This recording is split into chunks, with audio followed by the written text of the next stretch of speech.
तो last class में हम लोग न्यूमेरिकल प्रॉब्लम्स के ठीक पहले वो मैग्नेटिक फोर्स को डिस्कस कर रहे थे और आ गए थे ये पढ़ने के लिए हम लोग कि magnetic force F M equals to Q times vector V cross vector B.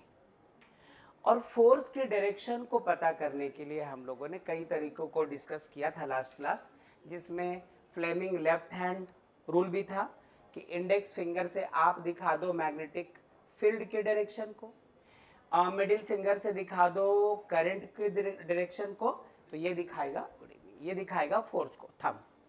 या फिर स्क्रू रूल सीखा था, या फिर पाम रूल सीखा था। कहा था सबसे बेहतर, सबसे बढ़िया, सबसे इजी पाम रूल ही होता है। कभी यदि फंस जाओ तो आप दूसरे रूल्स का इस्तेमाल कर सकते हो। तो आज हम लोग वहीं से आगे चलेंगे, थोड़े से 2-3-4 क्वेश्चंस लगाएंगे और उसके बाद थ्योरीज को आगे प्रोसीड करेंगे। 1-2 न्यूमेरिकल प्रॉब्लम ले लेंगे। चलो सुनना जरा, सुनना कि अब हम लोगों को क्या है करना।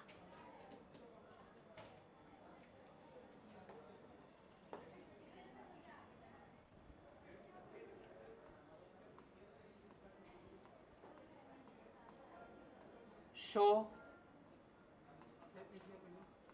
Please the directions of FM in each of the following cases. ध्यान दीजिएगा, हम सबको पता है कि चाहे आप करंट के डायरेक्शन को दिखा रहे हो या फिर मैग्नेटिक फील्ड के डायरेक्शन को दिखा रहे हो, जब कभी क्रॉस एनसर्कल्ड लेते हो तो इसका मतलब है कि उस चीज का डायरेक्शन परपेंडिकुलरली इनवर्ड है। यही जानते हैं ना हम लोग। अच्छा, तो ये हमारे पास क्रॉस से दिखाया हम लोगों ने किसको, वेक्टर बी को।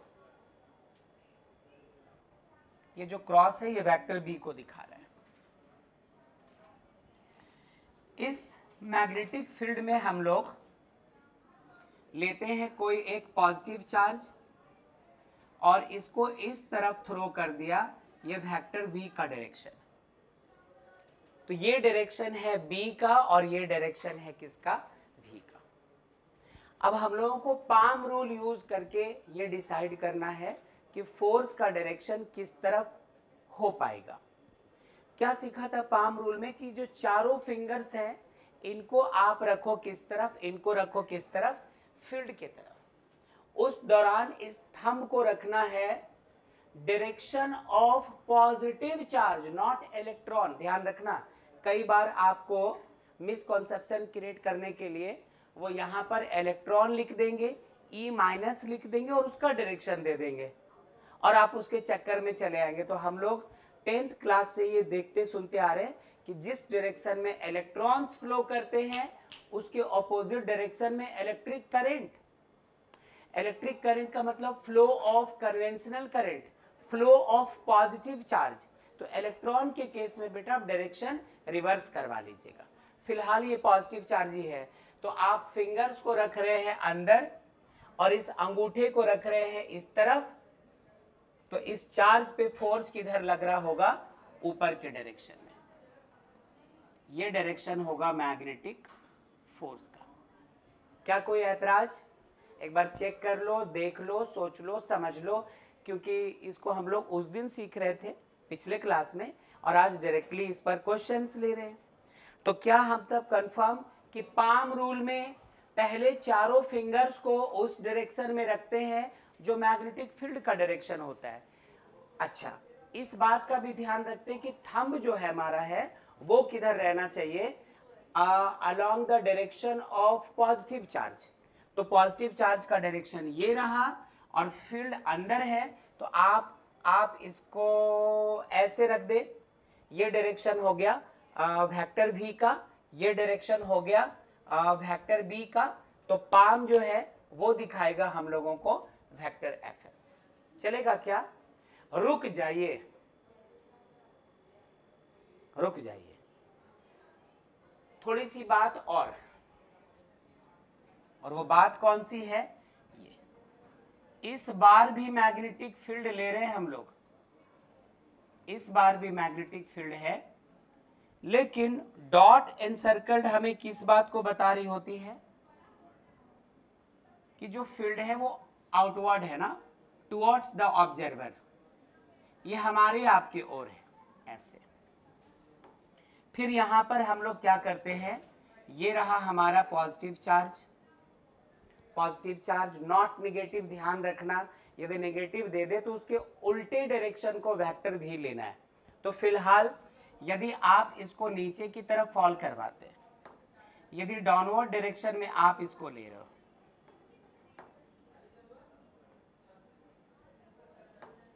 वर्टिकली डाउनवर्ड, ये हुआ वेक्टर भी। फोर्स का डायरेक्शन किधर होगा इस बार? सब लोग लेफ्ट कह रहे हैं सर लेफ्ट साइड। लेफ्ट, हर कोई?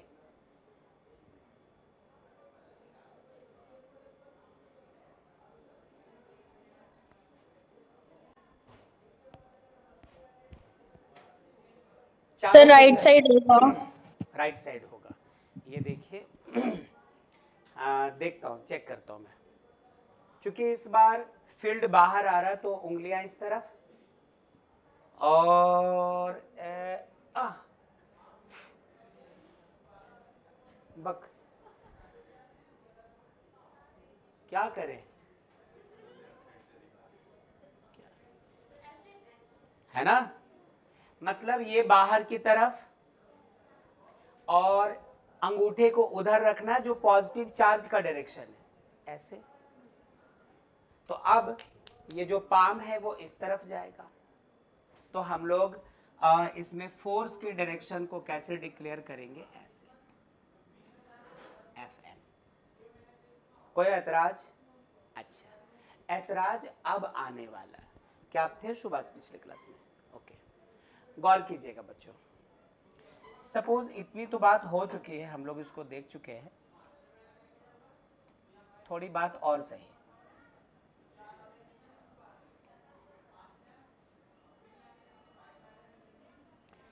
अगले केस में आ जाओ। अगले केस में हम लोगों ने फील्ड का डायरेक्शन ऐसे चुन लिया, टुवर्ड्स राइट, ये मैग्नेटिक फील्ड का डायरेक्शन है, पहचानने के लिए यहां पर वेक्टर बी लिख दिया।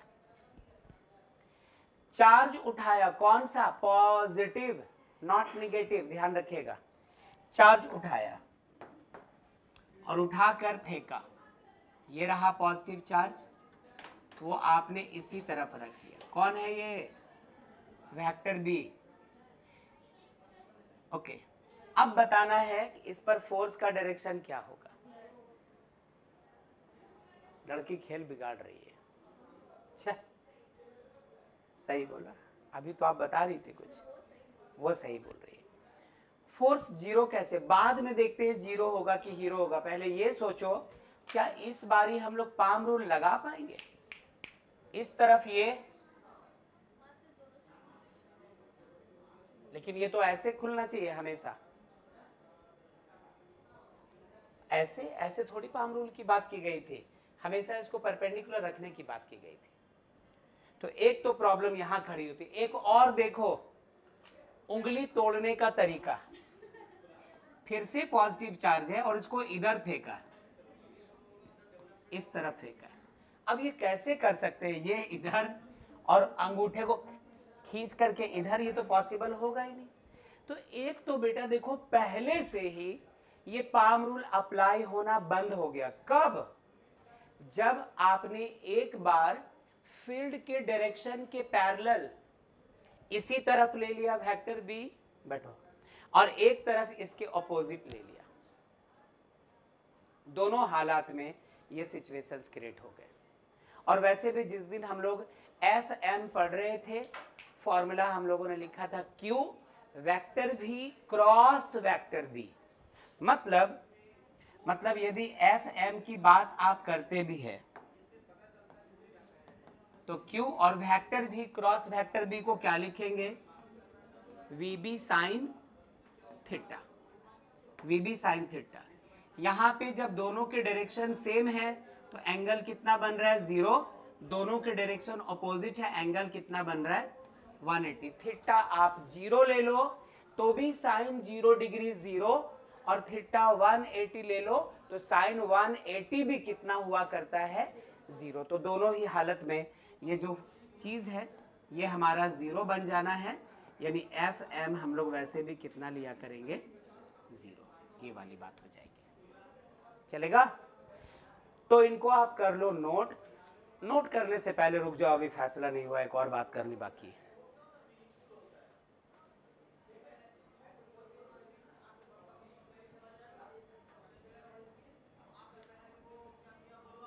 छोड़ो, क्वेश्चन के साथ लेंगे। नोट कीजिए बच्चों, क्वेश्चन के ही साथ लेंगे। जो बच्चे ऑनलाइन है दीजिए आवाज। Yes sir. ओके, जल्दी से।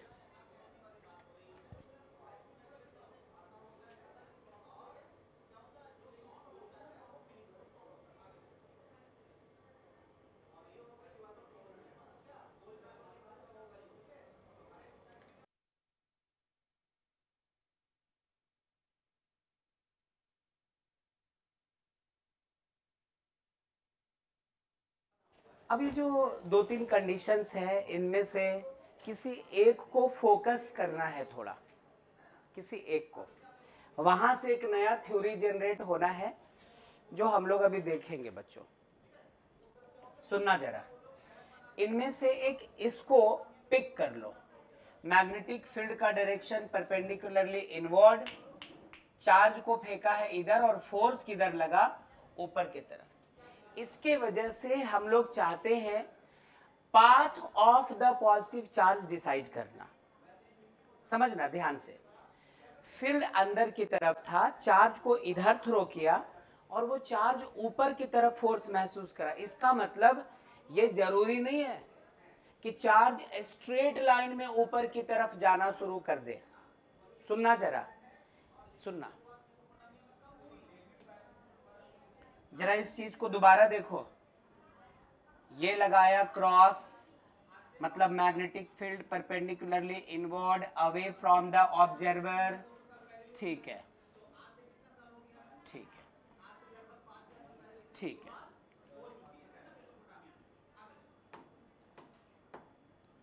अब क्या है,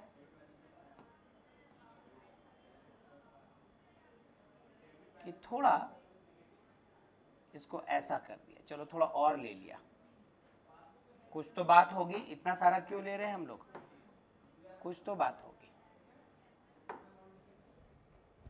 magnetic field lines perpendicularly inward है, बोर्ड के अंदर जा रहा है, और आपने एक पॉजिटिव चार्ज उठाया और उस पॉजिटिव चार्ज को सपोज यहां से इस तरफ फेंका। ये वेक्टर क्या है बच्चों, B, और ये जो क्रॉसेस हैं ये किसको दिखा रहे हैं, वेक्टर V को। ठीक है, ठीक है, ठीक।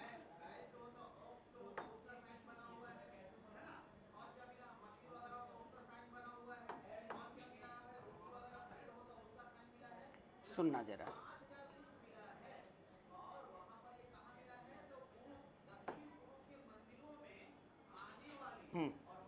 गौर कीजिएगा। अब फेंका किस तरफ, इस तरफ, फोर्स किधर लगा, इधर।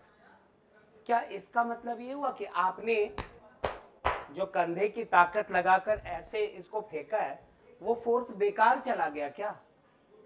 वो भी अपना काम कर रहा और मैग्नेटिक फोर्स भी अपना काम कर रहा है। तो सोचो, किसी एक पर्टिकुलर बॉडी पे सेम टाइम पे दो फोर्सेस लग रहे हैं, तो उस बॉडी की मजबूरी होती कि दोनों की बात थोड़ी थोड़ी माने। नतीजा, इसको थोड़ा आगे भी चलना है, थोड़ा ऊपर भी उठना है। इस वाले डायरेक्शन में आपने इसको फेंका है, इधर वेलोसिटी दी है, तो इसका फर्ज है आगे जाए, और इस पर ऊपर की तरफ मैग्नेटिक फोर्स लग रहा है, तो इसका ये भी फर्ज है कि ऊपर की तरफ उठे। इसका मतलब जब ये थोड़ा आगे बढ़ता है तो आगे बढ़ता है तो थोड़ा ऊपर बेंड हो जाता है। यहां पहुंचा, अभी भी इस पर आगे जाने की बात है और ऊपर उठने की बात है। नतीजा थोड़े वक्त के बाद ये कुछ यूं टर्न हो गया। अभी भी इसको और आगे जाना था, ऊपर की तरफ फोर्स लगना था, इसको थोड़ा और आगे ले गए, थोड़ा ऊपर उठाया। 1/4, वो वाला नहीं, 1/4 है ना। इतना डिस्टेंस कवर करने के बाद इसको एक सेपरेट मोमेंटम हासिल होती है, इनर्शिया ऑफ मोशन को एक्वायर कर चुका होता है और ये कुछ ऐसा रास्ता हासिल करता है। इसको फेंका इधर था, फोर्स ऊपर लगा, इसकी भी बात माननी थी, इसकी भी बात माननी थी, थोड़ा कर्व हुआ, थोड़ा कर्व हुआ, थोड़ा कर्व हुआ।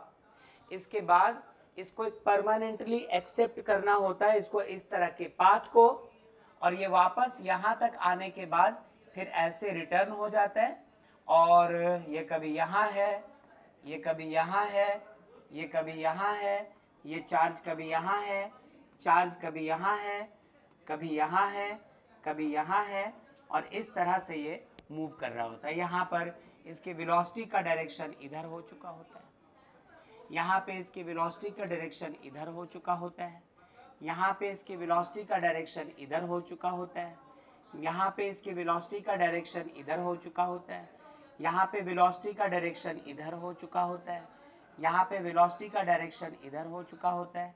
वापस क्लास 11 सर्कुलर मोशन, ठीक है, क्लास 11 सर्कुलर मोशन। और यहाँ पर एक चीज गौर से देखो, फील्ड का डायरेक्शन परपेंडिकुलरली इनवर्ड और वेलोसिटी का डायरेक्शन इस तरफ, दोनों के बीच का इनिशियल एंगल कितना था बेटा, 90 डिग्री। तो मेरी बात समझो, यहां पर कुछ ऐसा कहा जा रहा है, if vector v is perpendicular to vector b,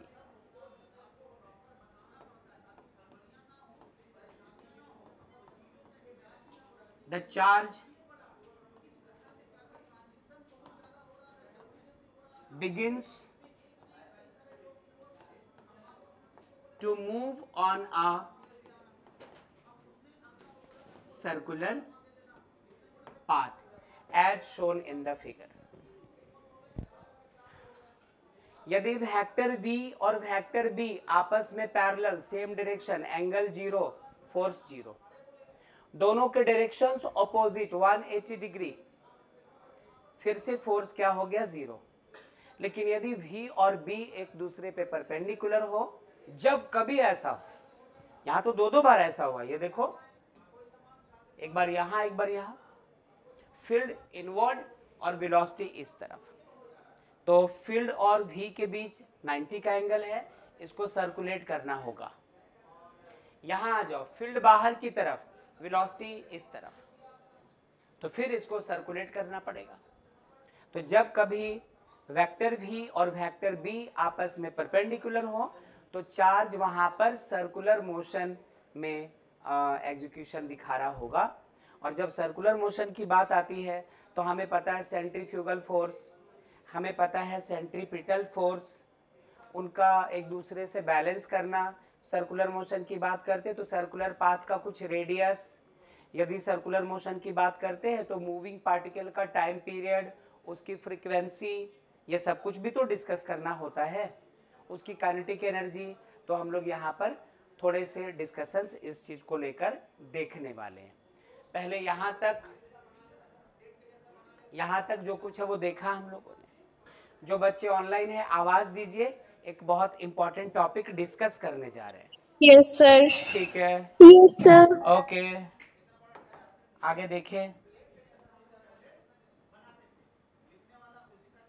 इसको थोड़ा श्रिंक कर लिया, यहाँ रख दिया। चलो, जब ये सीधा जाना चाह रहा था तो अंदर खींच कौन रहा है, मैग्नेटिक फोर्स। जब ये यहां पहुंचा तो अंदर की तरफ लग कौन सा रहा है, मैग्नेटिक फोर्स। तो याद रखना कौन सा फोर्स अंदर इसको खींच के रख रहा है हर पॉइंट पे, Fm। और जब m मास की कोई बॉडी v वेलोसिटी से r रेडियस वाले सर्कुलर पाथ पे रिवॉल्व कर रही होती है तो उस पर सेंटर से बाहर की तरफ फोर्स लग रहा होता था। क्लास 11 में सर्कुलर मोशन चैप्टर याद कीजिए, और वो फोर्स क्या था, mv²/r। तो बाहर की तरफ फोर्स लगा mv²/r। r क्या है, रेडियस है इसका, ठीक है। तो सुनते जाना।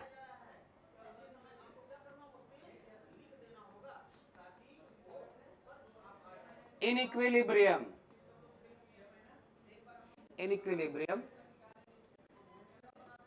mv²/r जो कि सेंट्रीफ्यूगल फोर्स है वो किसके इक्वल होगा, Fm के। mv²/r मैग्नेटिक फोर्स क्या, Q vector v cross vector b। Aparajita, okay. mv²/r, Khushi, Q जैसे का तैसा।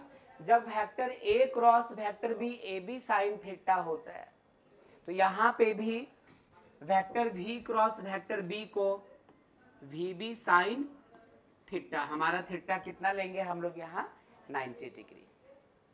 क्या कहते हैं, अच्छा। mv²/r equals to Q V B sine 91 होता है, उसको रहने दो। यहां से आप कुछ कैंसिल कर सक रहे हो क्या, एक v और एक v कैंसिल हो गया, ठीक है। क्रॉस करके r को ऊपर ले चलो, m times v upon q times b।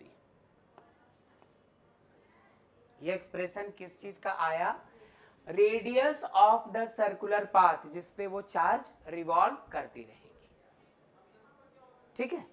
तो ये हो गया रेडियस। अब थोड़ा आगे चले, इसको ऐसे इक्वेशन 1 देकर छोड़ दिया, आगे जरूरत पड़ेगी हम लोग इसको यूज करेंगे। एक बार आप सब दीजिए आवाज, फिर चलेंगे आगे। Yes sir. ठीक है, ओके। और कोई, Yes, sir. ओके बेटा, yes sir. Thank you. Okay, लड़कों की तरफ से निखिल आप आवाज दे दो। नहीं है वो। नहीं है, लीव हो गए। अच्छा ठीक है, चलो कोई बात नहीं।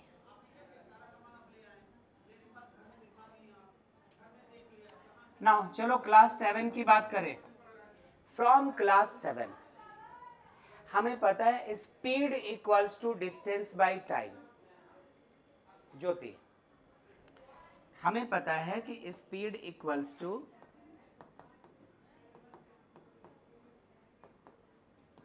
डिस्टेंस बाय टाइम हुआ करता है। यदि हम लोग टाइम का फॉर्मूला चाहो, time equals to distance upon speed. चलो, अब आखिर ऐसा किया क्यों, क्योंकि हम लोगों को यहां पर चाहिए क्या था वो सुनो। Therefore, the time period of the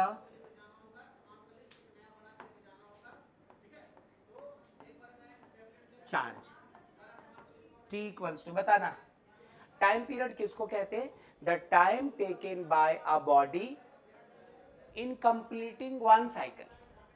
यदि कोई सर्कुलर पाथ पे बॉडी रिवॉल्व कर रही है तो जहां से चली, चलकर चलते चलते चलते चलते चलते चलते वापस वहीं पहुंचने में जो टाइम लगा वो टाइम पीरियड। तो तुम ही बताओ, यदि स्मॉल आर रेडियस का वो सर्कुलर पाथ है तो एक सर मेरी आवाज नहीं आ रही थी क्या? नहीं निखिल, आपकी आवाज तो नहीं आ रही थी, अभी आई है आवाज। तो आप मौजूद हो निखिल? हाँ सर मैं हूँ। अच्छा, वेरी गुड। अनीशा को तो फनीशा बनाएंगे। सर फिजिकली है, मेंटली नहीं है। अच्छा ऐसा था, ठीक। अब कहीं ऐसा नहीं कि कोल्ड वार शुरू हो जाए। ध्यान दीजिए। हाँ, t इक्वल्स टू एक साइकिल में कितना distance covered 2 pi R. Suppose कि आपने यहां से इसको थ्रो किया और वापस इसको चलकर यही पहुंचना था तो 2 पाई आर। और किस स्पीड या किस वेलोसिटी से थ्रो किया था हम लोगों ने, v मैग्नीट्यूड ले लिया। ये v हम लोग शायद यहां पता करके रख चुके हैं, इसलिए इस v के जगह ये रखना चाहते हैं। तो होगा क्या इसके आगे क्या कर सकते हैं, therefore from equation 1 time period, ध्यान देना बच्चों, ऊपर तो 2 पाई आर ना 2 पाई रखो, और v नहीं निकाला था, एक्चुअली r निकाला था हम लोगों ने, है ना। नीचे इस v को रहने दिया, r के जगह mv upon q times b होगा ऐसा, r के जगह रख दिया है। ओके, तो 2 पाई m times v upon v times q into b।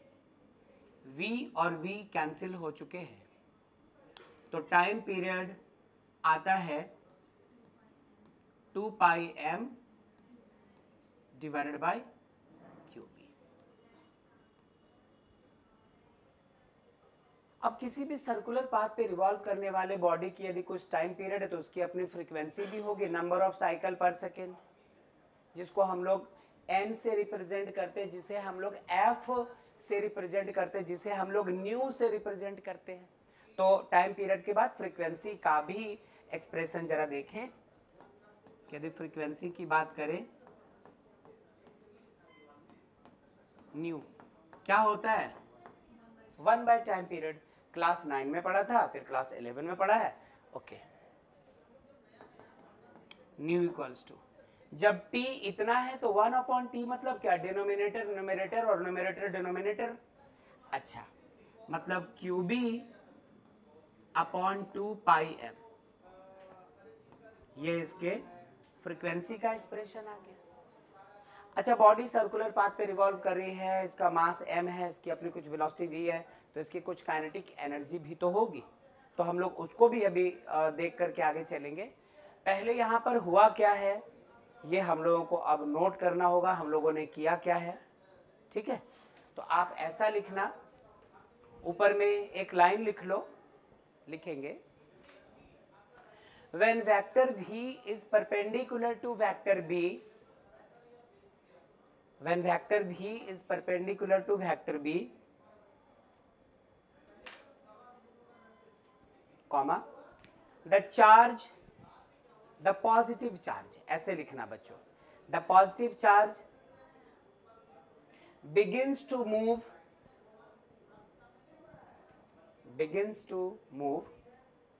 on a circular path as shown in the figure,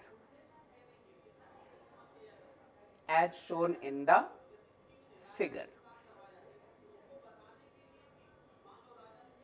ठीक है। ओके,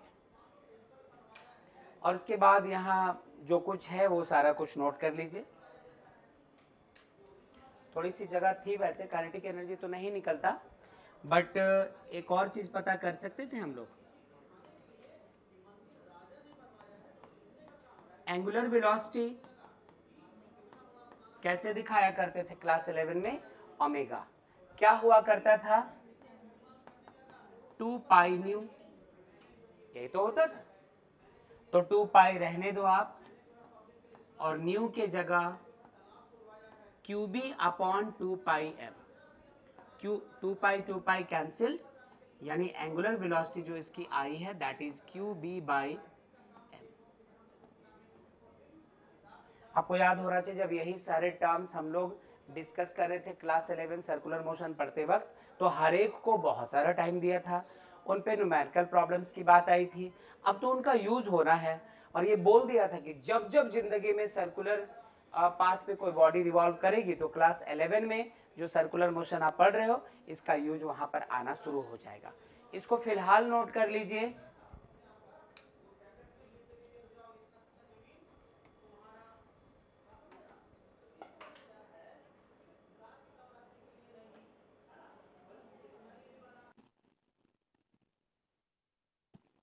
अनिशा क्या कह रही थी अनिशा? सर लास्ट वाले लाइन में क्या लिखा था? लास्ट वाले लाइन में ये थोड़े ब्लर हो रखे हैं। हाँ। अच्छा, यहाँ एंगुलर वेलोसिटी हम लोग कैलकुलेट कर रहे थे ओमेगा, और ओमेगा 2 पाई न्यू क्लास 11 पढ़ा था, तो न्यू के जगह ये वैल्यू रख दिया, जो कैंसिल हुए 2 पाई, तो फिर हम लोगों को ओमेगा क्यूबी बाई एम मिला है। ओके। ओके,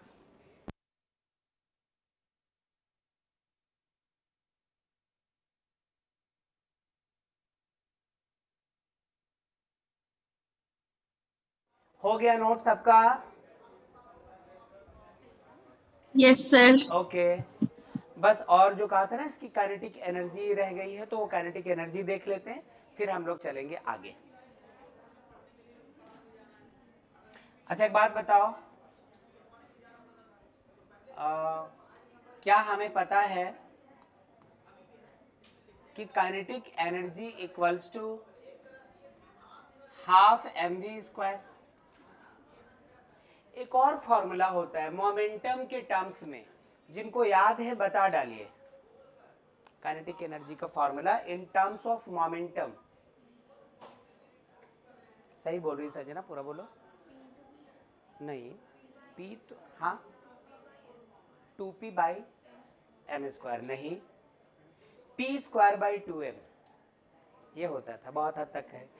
देख लेते हैं एक बार, पीयूष ध्यान दीजिएगा, आयान सिर्फ देख लेते हैं, ऐसे डायरेक्टली में वो लिख सकता था, बट यहाँ देख लो, हाफ mv² था, क्लास 11 में पढ़ा था वर्क एनर्जी एंड पावर में।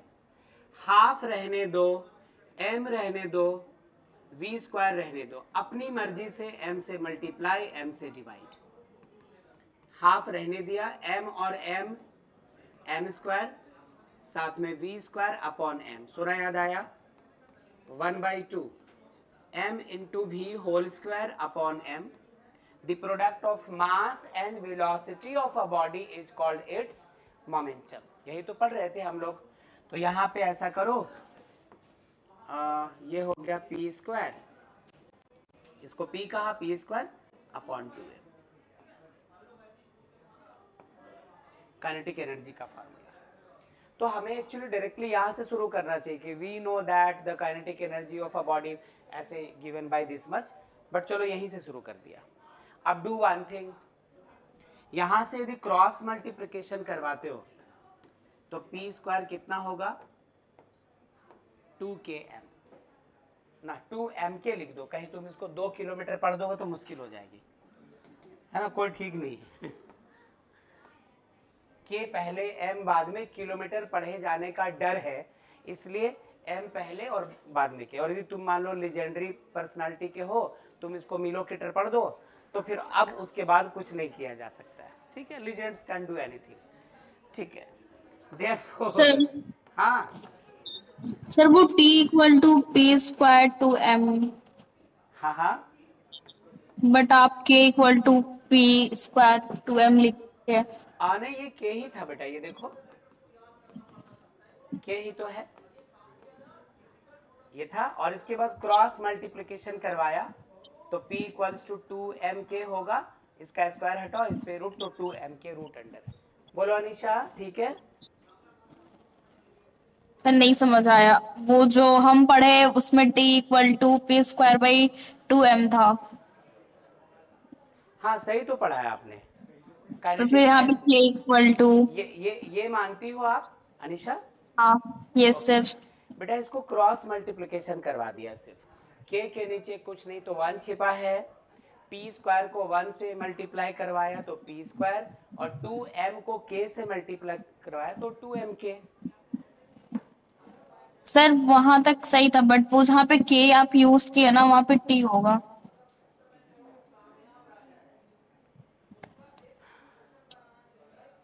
नहीं, ये काइनेटिक एनर्जी का फॉर्मूला है अनिशा। शायद हम ही गलत पढ़े। हाँ नहीं, आपने सही पढ़ा है, लेकिन आपने पढ़ा था कहाँ इसको, जैसे ये तो वर्क एनर्जी पार की बात हो रही थी, आपने पढ़ा होगा क्लास 11 के फिजिक्स का लास्ट चैप्टर, थर्मोडायनेमिक्स पढ़ते पढ़ते आया होगा, डिग्री ऑफ फ्रीडम वगैरह, वहाँ मिला यस होगा। सर। हाँ, इससे मिलता जुलता चीज़ था वो, इसलिए। चलो ठीक है, तो फिलहाल P इक्वल्स टू √/2m के। इतना हो चुका। ओके, वापस यहां आ जाओ। इस R को फिर से देखो तो R इक्वल्स टू mv/q/v। तो फ्रॉम इक्वेशन 1, फिर थोड़ा बात का बतंगड़ बना रहे हैं हम लोग।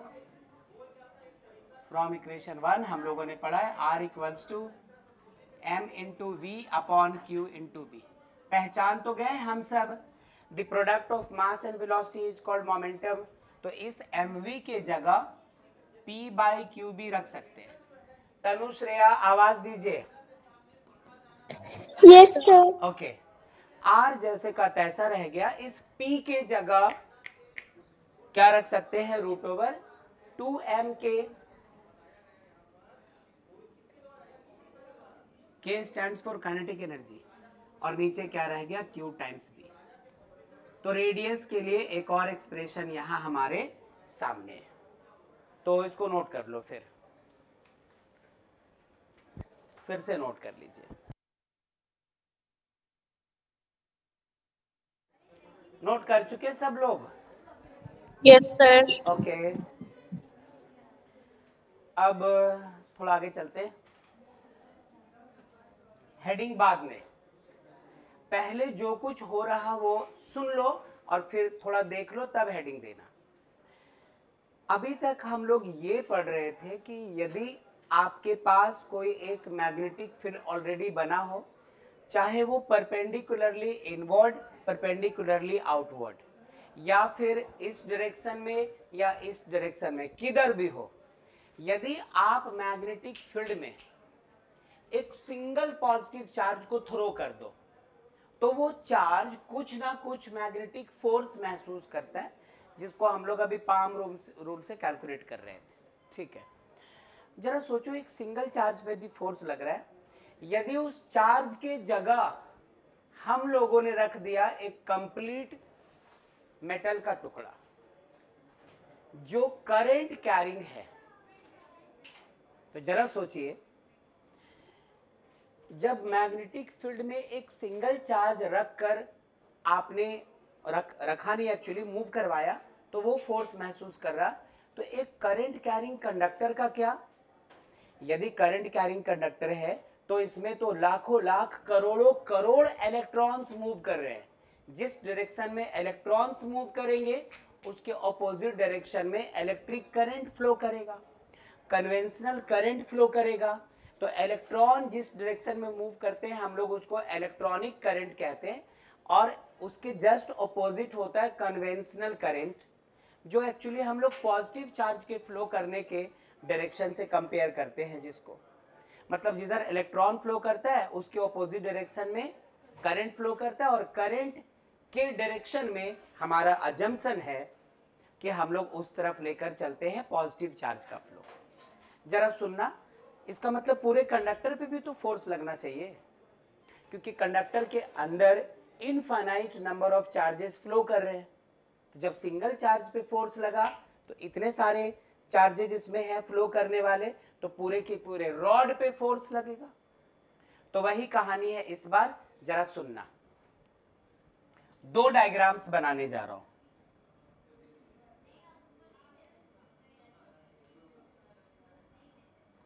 डॉट या क्रॉस किसी एक तरीके से हम लोगों ने मैग्नेटिक फील्ड को दिखाया। ठीक है,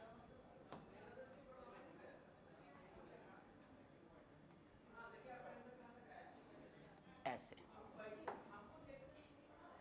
और शुरू में बगैर उथल पुथल किए एक करंट कैरिंग कंडक्टर को इमेजिन किया। यहां पे इस जगह एक करंट कैरिंग कंडक्टर, सपोज इसमें करंट का डायरेक्शन ये, जिस तरफ करंट फ्लो करेगा वही डायरेक्शन किसका होगा? चार्ज के फ्लो करने का।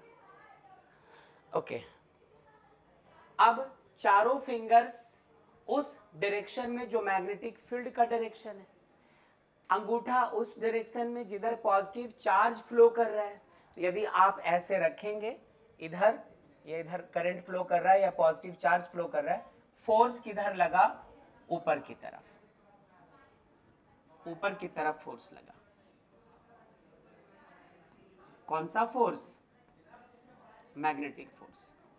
यदि आप एक सिंगल पॉजिटिव चार्ज को थ्रो करते हैं तो अकेले उस सिंगल चार्ज पे फोर्स लग रहा था, आपने तो पूरा का पूरा भंडारा लगा दिया है चार्ज का, आपने तो करंट कैरिंग कंडक्टर रख दिया है, तो फोर्स अब उस इंडिविजुअल चार्ज पे ना लगकर पूरे के पूरे रॉड पर लगेगा।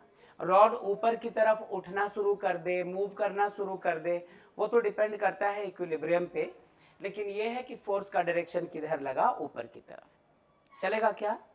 अच्छा, अब इसको थोड़ा साइड रखते हैं। ये तो एक कंडीशन है, ये तो सिर्फ बता रहा था कि ऐसे चांसेस है, इसको कहीं साइड में रखो और फिर से सुनना।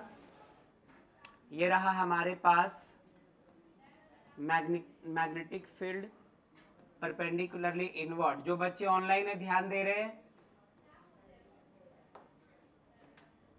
Yes sir. ठीक है, ठीक।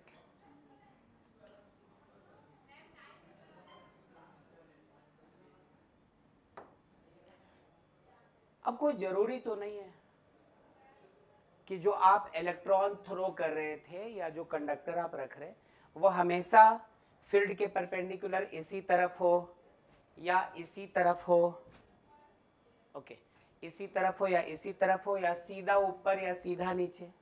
इस बार हम लोग क्या करें ना, जानबूझकर जो कंडक्टर ले रहे हैं वो थोड़ा ऐसे ले लिया, तिरछा। करंट का डायरेक्शन इस तरफ ले लिया। जो डायरेक्शन करंट का होता है वही डायरेक्शन पॉजिटिव चार्ज के फ्लो का होता है। और फील्ड के साथ जो एंगल ये बना रहा है वो सपोज क्या कर लिया हम लोगों ने, थीटा। फील्ड का direction perpendicularly inward, metal rod ऐसे रखा तो कुछ एक एंगल हम लोगों ने थीटा एज्यूम कर लिया। शुरू करें काम? अब सुनना जरा, इसको हटाई दो, इसको हटाई दो। हाँ, कंडक्टर का लेंथ बच्चों कितना ले लिया है? L। ये थोड़ा सा फील्ड बेकार हो रहा है, हटा। आगे सुनो, बेकार तो ये भी हो रहा बट समझने की बात है। चलो थोड़ा और जगह बचा लेते हैं, इतने से काम हो गया क्या? सुनना,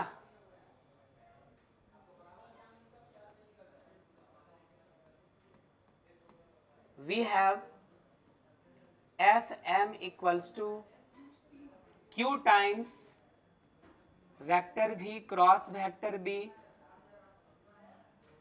यहां पर Q के जगह हम लोगों ने E रख दिया। E मतलब एक सिंगल इलेक्ट्रॉन, इलेक्ट्रॉन का डायरेक्शन इधर होगा तो जस्ट इसके ऑपोजिट पॉजिटिव चार्ज का डायरेक्शन इधर होगा। हम लोग अभी भी चाहते हैं कि पहले एक इलेक्ट्रॉन पे कितना फोर्स लगा, इलेक्ट्रॉन का पॉजिटिव फॉर्म, ध्यान रखिएगा इस बात का, कितना फोर्स लगा वो निकाले। तो Q के जगह E रख दिया, साथ में VB साइन थीटा। फिलहाल हम लोग थीटा की जगह कुछ रख नहीं सकते, ना तो पैरेलल दिखाया, ना तो परपेंडिकुलर दिखाया, ना तो ऑपोजिट दिखाया। होता तब ना 0, 90, 180 वगैरह कुछ रख रहे होते। ये तो रैंडमली दोनों के बीच का एंगल हम लोगों ने थीटा माना है। मतलब ये निकला है, ये निकला है क्या, force on a single positive charge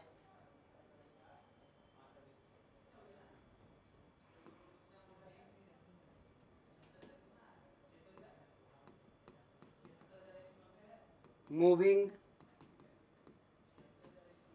inside the conductor। कितना निकला, Q के जगह E रख दिया, vector V cross vector B को क्या लिख दिया, VB साइन थीटा। अच्छा, अब हम लोग चाहते हैं इस कंडक्टर का एक स्मॉल एलिमेंट ले लो, DL, छोटे से टुकड़े में जितने इलेक्ट्रॉन्स होंगे उनका फोर्स निकाल लो पहले। उसके लिए ऐसा करते हैं कि इसका छोटा सा एलिमेंट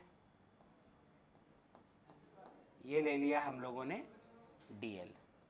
अच्छा, कंडक्टर का जो एरिया ऑफ क्रॉस सेक्शन है इसको कितना मान लिया हम लोगों ने, A।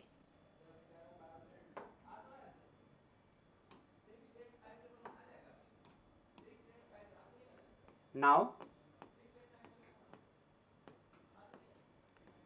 the magnetic force on the small element of the wire या रॉड, जो भी लिखेंगे ध्यान से, वो होगा small n into E into V into B sine theta. Actually small n ना लिख करके इसको आप कैपिटल N लिखो।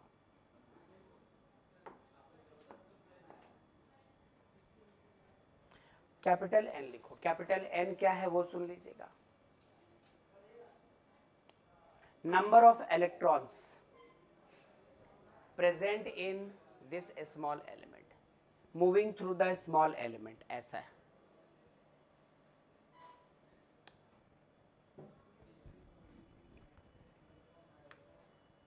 नहीं समझे, सुनिएगा, सुनना थोड़ा। इसको ऐसा करते हैं, थोड़ा नीचे रखो और यहां पे लिखते हैं, if A small n be the number of electrons per unit volume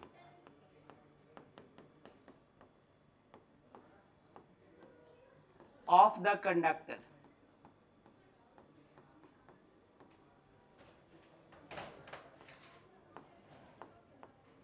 then the number of electrons present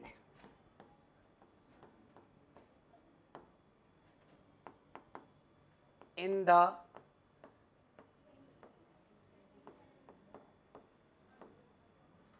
small element DL। थोड़ा ठहरना बच्चों, n equals to small n A into DL। पहचानो,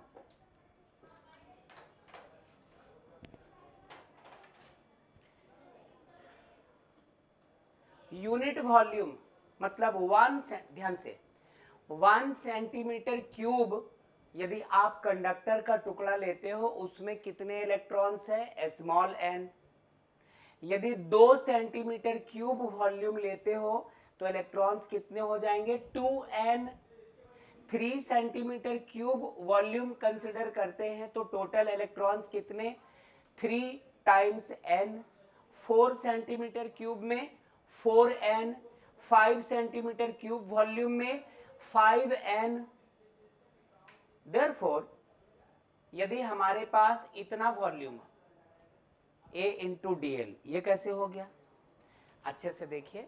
इसका एरिया ऑफ क्रॉस सेक्शन क्या लिया था, L।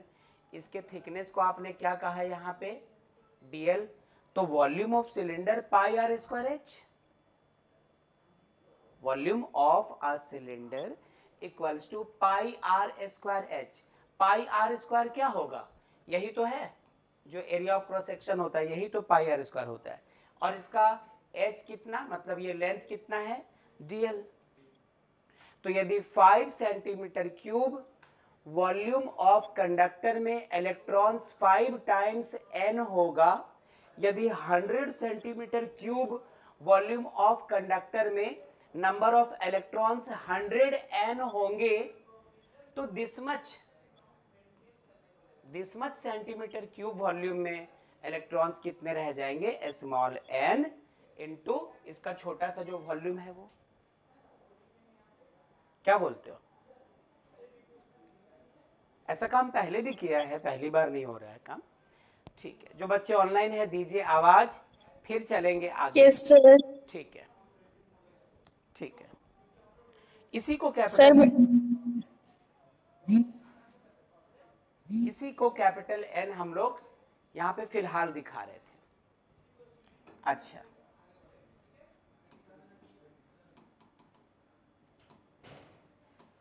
क्या क्या मिट रहा पता नहीं, जो मिटाना चाह रहा हूं मिट ही नहीं रहा। जाओ जाओ, हाँ ये घेरा गायब करना था। ठीक है बच्चों, वापस इसके साथ रखा कि देयरफॉर क्या निकाला, the force on the small element of the wire कितना होगा, capital N E V B into sine theta. क्या हम लोग इस स्मॉल एन के जगह, सॉरी कैपिटल एन के जगह N A D L into small E into V into B into sine theta ऐसा लिख सकते हैं? लिख सकते हैं ऐसा? ठीक है। अब क्या करो आप, क्या कर सकते हैं, पहले लिखा V, इसके बाद लिखा E, इसके बाद लिखा N, इसके बाद लिखा A, इसके बाद लिखा ये वाला B, फिर इसके बाद लिखा साइन थीटा और इसके बाद लिखा DL। देखो तो कछु छूट तो नहीं गवा, साइन, हाँ कुछ तो तुम कहना चाह रहे, अब कह भी दो। फॉर्मूला कौन सा? हाँ अच्छा, वो आप बता रही थी कि ये फॉर्मूले में आ गया। ठीक है, जब हम लोग ड्रिफ्ट वेलोसिटी पढ़ रहे थे, जब ड्रिफ्ट वेलोसिटी पढ़ रहे थे यही तो आया था। यहां पर सिर्फ इसको ड्रिफ्ट वेलोसिटी, अरे इसकी वेलोसिटी क्या है, ड्रिफ्ट वेलोसिटी ही तो है ये, है ना, करंट का फॉर्मूला था। तो दैट्स व्हाई यहां पे लिखा आई बी साइन थीटा इंटू क्या, डीएल। लेकिन अभी भी हमारा फाइनल रिजल्ट नहीं आया, क्योंकि हम लोगों ने कौन सा फोर्स कैलकुलेट किया है, जो सिर्फ स्मॉल एलिमेंट पे लग रहा था। हम लोगों को पूरे रॉड का चाहिए, इंटीग्रेट करना पड़ेगा, इंटीग्रेट करना पड़ेगा, और उतना बोलने की जरूरत भी नहीं पड़े। कोई थोड़ा कुचुर कुचुर कर रहा है, कोई कुछ कहना चाह रहा है हमें से? बिल्कुल नहीं। सुनो ज्योति, सुन सुन, कौन है? कोई कुछ कहना चाह रहा है? हाँ बच्चों,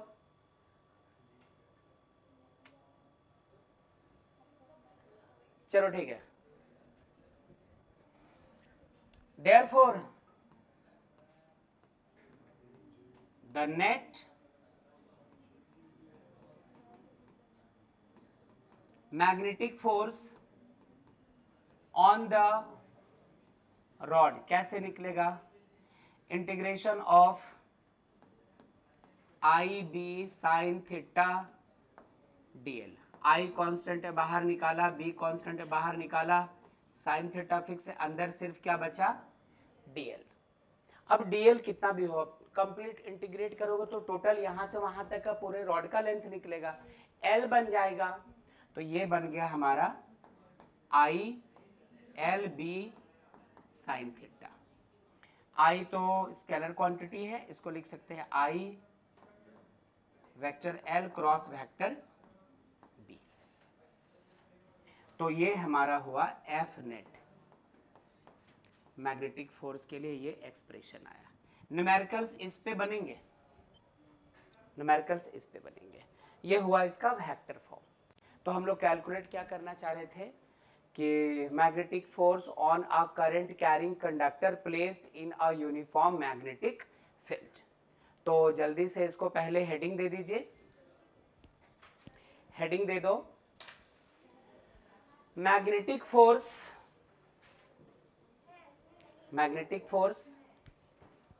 ऑन अ करंट कैरिंग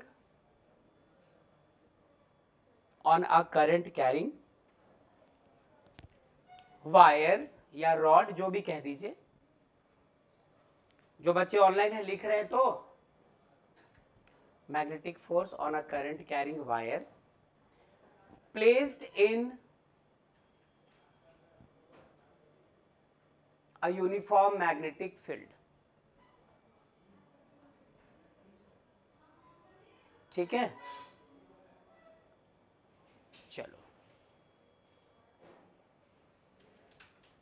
और इसको कर लो नोट फटाफट, जल्दी से नोट कर लीजिए।